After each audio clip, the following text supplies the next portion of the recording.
Assalamualaikum warahmatullahi wabarakatuh. Berjumpa kembali ya guys di kanal YouTube Sutarno Azaria Adventure.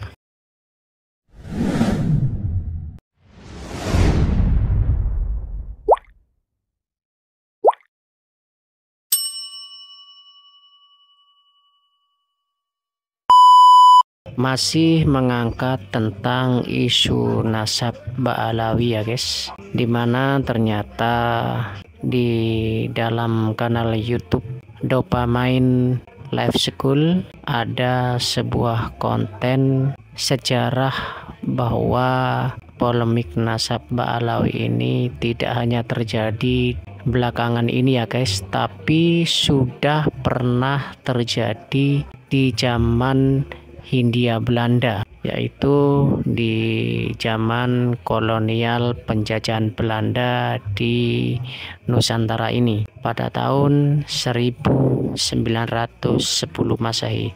Untuk lebih jelasnya mari kita simak video dari kanal YouTube Dopamine Live School.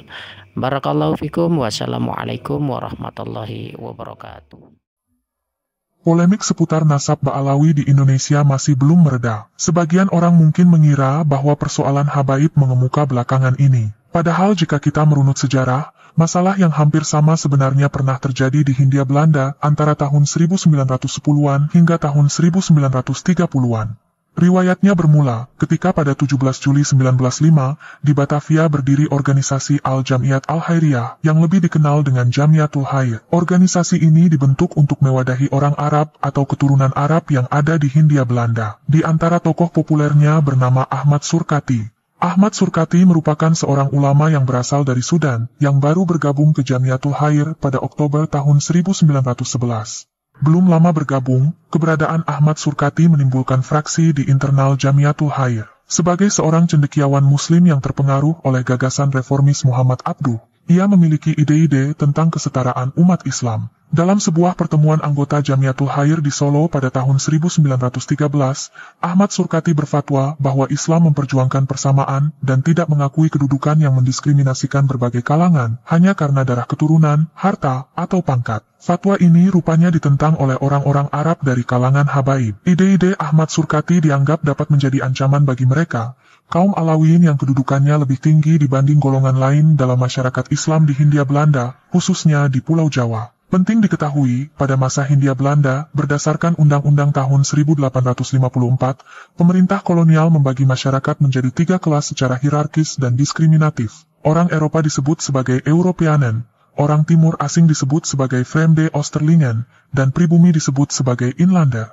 Dalam hierarki ini, orang-orang Arab termasuk kategori Timur asing, yang kemudian dipetakan lagi antara orang-orang Arab Said dan orang-orang Arab non-Said. Ahmad Surkati salah satu dari yang non-Said atau bukan Ba'alawi.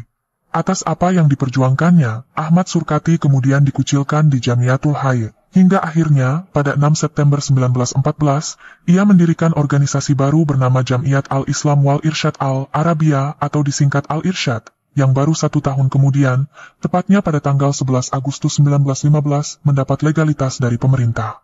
Adapun dalam hal keanggotaan, Al-Irsyad lebih inklusif. Baik Arab maupun non-Arab, termasuk orang pribumi, boleh bergabung di dalamnya. Kecuali, kelompok habaib tidak diterima di organisasi ini. Bahkan dalam anggaran dasar dan anggaran rumah tangga Al-Irsyad tahun 1915, dituliskan bahwa seorang habaib tidak boleh menjadi pengurus. Dari sini, perselisihan semakin memanas.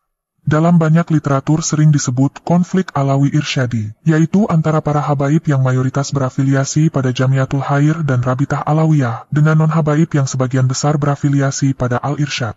Banyak hal yang mereka pertentangkan. Persoalan takbil, misalnya. Takbil adalah tradisi yang berisi keharusan bagi non-habaib untuk mencium tangan para habaib. Al-Irsyad menuntut ini dihapuskan, sedangkan Jamiatul Khair bersikeras ingin mempertahankannya. Termasuk soal pernikahan. Jamiatul Khair melarang pernikahan seorang syarifah atau habibah dengan orang non-habaib. Sedangkan Ahmad Surkati, dalam Fatwa Solo 1913 membolehkan pernikahan seorang perempuan keturunan habaib dengan non-habaib.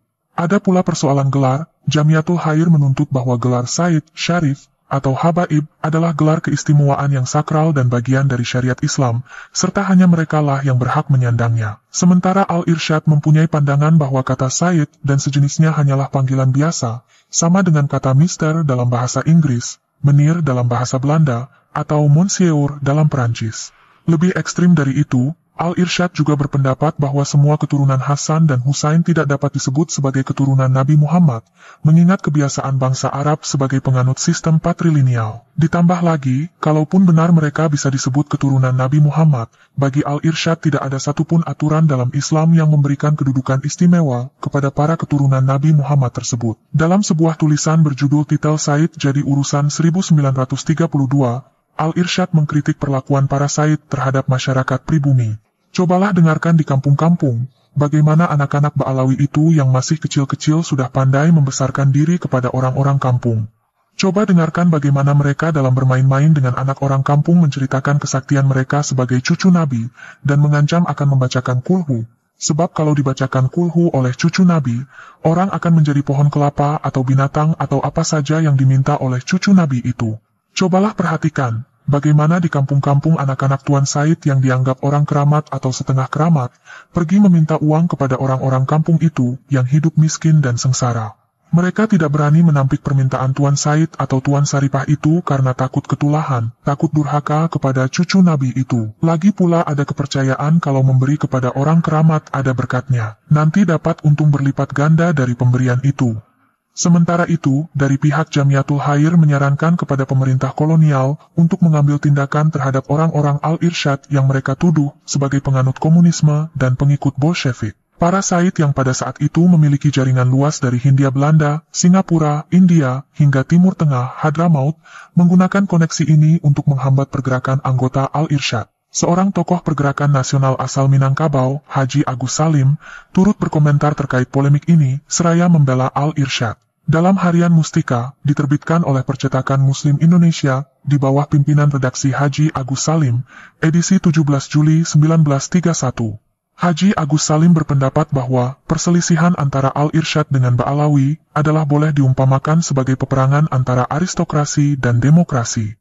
Haluan yang dikemukakan oleh Al-Irsyad adalah yang cocok betul dengan Islam dan perubahan zaman. Semangat demokrasi inilah yang menjadi satu di antara sebab-sebab yang terutama kenapa agama Islam menjadi banyak tersiar di seluruh dunia ini. Maka orang-orang yang menghalang-halangi roh dan semangat ini adalah orang-orang yang menghalangi kemajuan.